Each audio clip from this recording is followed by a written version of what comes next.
ఆంధ్రప్రదేశ్ అధికార ప్రతినిధి శ్రీనివాస్ రావు మాచర్లలో మీడియా సమావేశం. మాచర్ల పట్టణంలో రాష్ట్ర అధికార ప్రతినిధి శ్రీనివాస్ రావు మీడియా సమావేశంలో మాట్లాడుతూ రాష్ట్ర వ్యాప్తంగా ప్రారంభించనున్న అటల్ మోదీ సుపరిపాలన బస్సు యాత్ర వివరాలను వెల్లడించారు. రాష్ట్ర బీజేపీ అధ్యక్షుడు పివిఎన్ మాధవ్ ఆధ్వర్యంలో ఈ నెల 11వ తేదీన ప్రారంభించడం జరిగిందని, 25వ తేదీ వరకు ఈ సుపరిపాలన కార్యక్రమం జరగనుందని తెలిపారు. అటల్ బిహారీ వాజ్పేయి మంచి పాలన, అభివృద్ధి దిశగా తీసుకున్న కీలక నిర్ణయాలను ప్రజల్లోకి తీసుకెళ్లడమే ఈ యాత్ర ప్రధాన లక్ష్యమని అన్నారు. పల్నాడు జిల్లా నరసరావుపేటలో అటల్ బిహారీ వాజ్పేయి విగ్రహావిష్కరణ కార్యక్రమం కూడా ఈ యాత్రలో భాగంగా నిర్వహించనున్నట్లు ప్రకటించారు. యాత్ర ముగింపు సందర్భంగా ఈ నెల 25వ తేదీన అమరావతిలో భారీ బహిరంగ సభ నిర్వహించేందుకు ఏర్పాట్లు చేస్తున్నట్లు వివరించారు. ఈ కార్యక్రమాన్ని విజయవంతం చేయడంలో బీజేపీ నాయకులతో పాటు కూటమి నాయకులు కూడా చురుకుగా పాల్గొనాలని శ్రీనివాస్ రావు కోరారు. పల్నాడు ప్రాంతంలో రాజకీయ నాయకులు అభివృద్ధిలో పోటీ పడాలని, కక్షలకు కార్పణ్యాలకు దూరంగా ఉండాలని పిలుపునిచ్చారు. ఈ కార్యక్రమంలో సీనియర్ నాయకులు మస్తాన్రావు, పట్టణ అధ్యక్షుడు ఓస్ క్రాంతి కుమార్, ఏచూరి సురేష్, గోపవరపు నీరజ్, కాశీపతి, మారం వంశీకృష్ణ, శివకోటయ్య, ప్రసన్న కుమార్ తదితరులు పాల్గొన్నారు.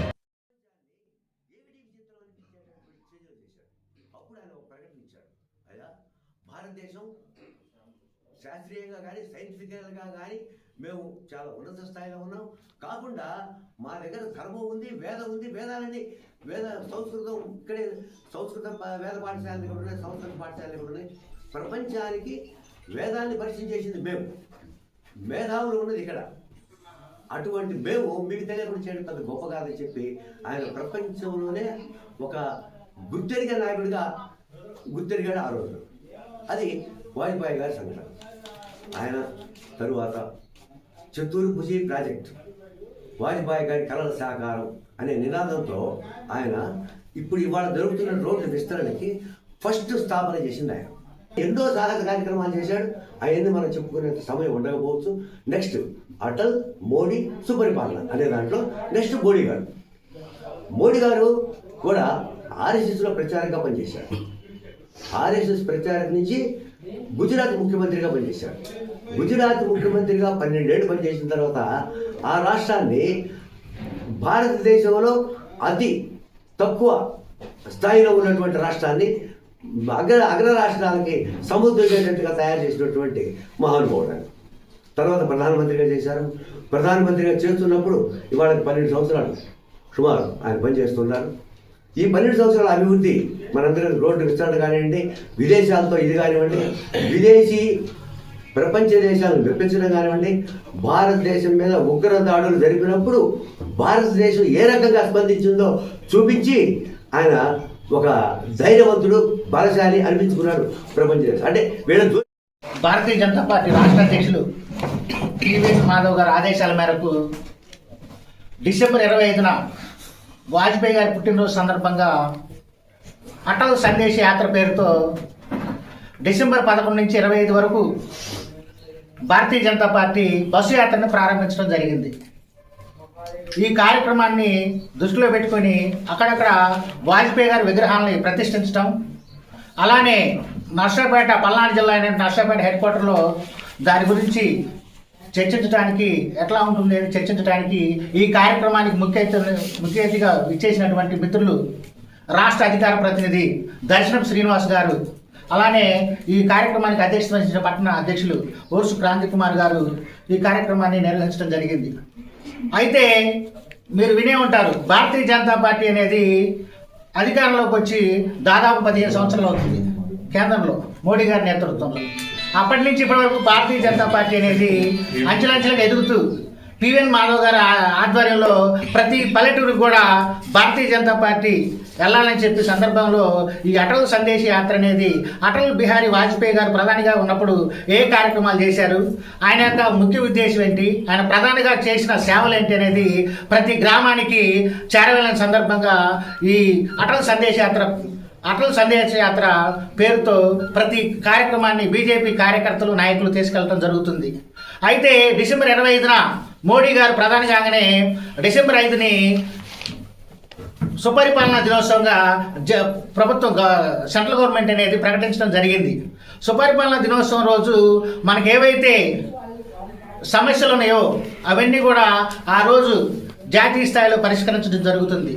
అలానే నరేంద్ర మోడీ ప్రధాని లాంటి వారికి కూడా వాజ్పేయి గారు, అలానే సామాన్య కార్యకర్తలు వాజ్పేయి గారు ఎంతో స్ఫూర్తిదాయకం.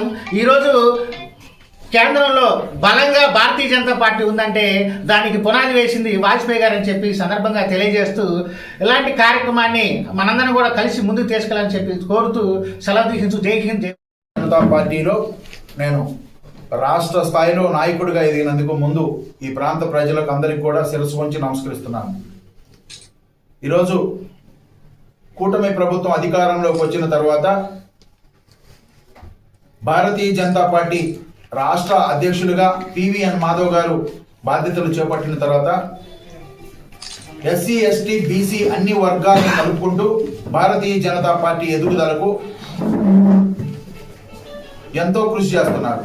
ముఖ్యంగా మాలాంటి పేద వర్గాలకు కూడా రాష్ట్ర స్థాయి బాధ్యతలు ఇచ్చి ప్రజల్లోకి విరివిగా పార్టీ సిద్ధాంతాలను తీసుకెళ్తున్నారు.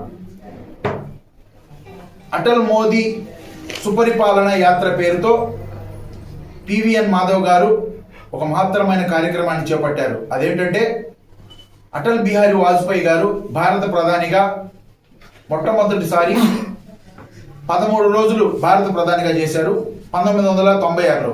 ఆ తర్వాత 1998 నుండి 1999 వరకు 13 నెలల పాటు, తర్వాత 99 నుండి 2004 వరకు కూడా సుదీర్ఘంగా 5 సంవత్సరాల వరకు ఆయన పాలన కొనసాగించారు.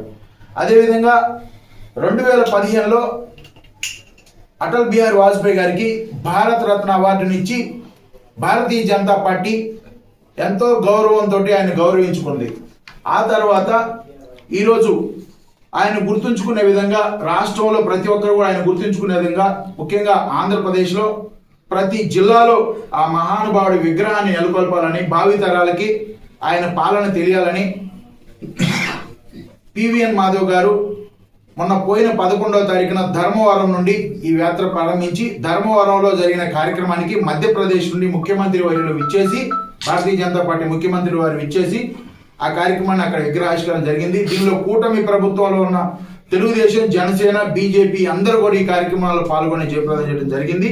దానిలో భాగంగా పల్నాడులో నర్సరావుపేటలో కూడా ఒక మాత్రమైన విగ్రహాన్ని ఏర్పాటు చేసి ఆయన ఘనంగా నివాళులర్పించుకోవడం జరుగుతుంది. దీనిలో పల్నాడు ప్రజలందరూ కూడా భారతీయ జనతా పార్టీకి అండగా ఉండాలని, నరేంద్ర మోడీ గారి ప్రభుత్వానికి అండగా ఉండాలని కూడా మేము విజ్ఞప్తి చేస్తున్నాం. కూటమి ప్రభుత్వానికి ఎక్కడ కూడా ఎటువంటి ఇబ్బంది రాకుండా భారతీయ జనతా పార్టీ కార్యక్రమాలను మేము జనాల్లో ప్రజల్లోకి తీసుకెళ్తాం. అదేవిధంగా ఈ నెల 25వ తారీఖున ఆంధ్రప్రదేశ్ రాజధాని అమరావతిలో మనం ఒక పెద్ద విగ్రహాన్ని ఏర్పాటు చేసి భావి తరాలకి కూడా అమరావతి నుండి ఒక వేదికగా భారతీయ జనతా పార్టీ సిద్ధాంతాలను ప్రజల్లోకి మేము తీసుకెళ్లబోతున్నాం. అది పివిఎన్ మాధవ్ గారు రాష్ట్ర అధ్యక్షులు అయిన తర్వాత ఏ రాష్ట్ర అధ్యక్షుడు కూడా చేపట్టిన ఒక మహత్తరమైన కార్యక్రమంగా దీన్ని ప్రజలు చూడాలి. భారతీయ జనతా పార్టీ సిద్ధాంతాలని, భారతీయ జనతా పార్టీ కార్యక్రమాన్ని మేము ప్రజల్లో తీసుకెళ్తాం. ఖచ్చితంగా నరేంద్ర మోడీ గారు ఆయన ప్రధాని అయిన తర్వాత ఈ దేశ ప్రజలందరూ కూడా గమనిస్తున్నారు. అంత్యోదయ పథకాన్ని ఏర్పాటు చేసిందే అటల్ బిహారీ వాజ్పేయి. వారి ఆశయాలను కొనసాగిస్తున్నారు. ప్రధాని మోడీ గారు అటల్ బిహారీ వాజ్పేయి గారి ఆశయాలను ఖచ్చితంగా కొనసాగిస్తున్నారు. పేద వర్గాలకి ఆయన చేసిన పనులు తీసుకెళ్తున్నారు. ఈరోజు గ్రామాల నుండి పట్టణాల నుండి హైవేల వరకు కూడా కలుపుతూ చతుర్ముఖి అనే ఒక పథకం ద్వారా ఆయన ఎంతో చాలా పెద్ద ఎత్తున ఆ రోజు రోడ్లు వేయడం జరిగింది. పేద వర్గాలకి అంత్యోదయ పథకాన్ని ఏర్పాటు చేసి పేద వర్గాలకి పథకాలు ఏర్పాటు చేయడం కోసం కూడా ఆయన ఎంతో కృషి చేశారు. ఎందుకంటే భావిత ఇప్పుడు నేటి తరం కూడా ఆయన గురించి తెలుసుకోవాలా. ఆయన 1936లో ఆయన స్వయం సేవకుగా కూడా ఉన్నారండి. ఆయన స్వయం సేవకుగా ఉండి భారతదేశానికి ఎన్నో సేవలు చేశారు. నాటి నుండి ఈనాటి వరకు కూడా ఆయన భారతదేశానికి ఎంతో సేవలు చేశారు. నేటి తరం ప్రజలందరూ కూడా గుర్తుంచుకోవాలి. ముఖ్యంగా పల్నాడు ప్రాంతంలో ప్రజలందరూ కూడా సంతోషం ఉండాలా. నా ప్రాంతం మాచర్ల ఘర్షణ వాతావరణం కాకుండా అభివృద్ధిలో పోటీ పడాలి. ఈరోజు ఒకప్పుడు మాచర్ల వేరు, రోడ్లు కానీ ఎన్నో అభివృద్ధి కార్యక్రమాలు జరుగుతున్నాయి. అభివృద్ధిలో పోటీ పడాలని నా ప్రాంతం ఎప్పుడు కూడా పచ్చగా ఉండాలని కూడా నేను కోరుకుంటున్నాను. ఇక్కడ ఎటువంటి ఘర్షణ జరగకుండా మాచర్ల అంటేనే శాంతికి నిదర్శనంగా ఉండాలి. ప్రపంచంలో ఎక్కడికి పోయినా కానీ నా ఊరు మాచర్ల నేను చెప్పుకుంటే, మాచర్ల అంటే పచ్చదనానికి అభివృద్ధికి మార్గదర్శకం ఉండాలి. ఇక్కడ యువత కూడా ఇప్పుడు విదేశాలకు వెళ్తున్నారు, అనేకమైన వనరులు చేకూర్చుకుంటున్నారు. ఇక్కడ కూడా ఆర్థిక అభివృద్ధి బాగా జరుగుతుంది. విదేశాలకు వెళ్ళి ఉద్యోగాలు చేస్తున్నారు. మాచర్లో ఎంతో అభివృద్ధి ఉంది. నాగార్జున సాగర్ ప్రాజెక్టు నుండి ఎంతో మంది రైతులకి ఎన్నో ప్రాంతాలకి ఇక్కడ నుండి నీరు వెళ్తుంది. ఈ ప్రాంత ప్రజలందరూ కూడా భారతదేశానికి ఒక ఆదర్శ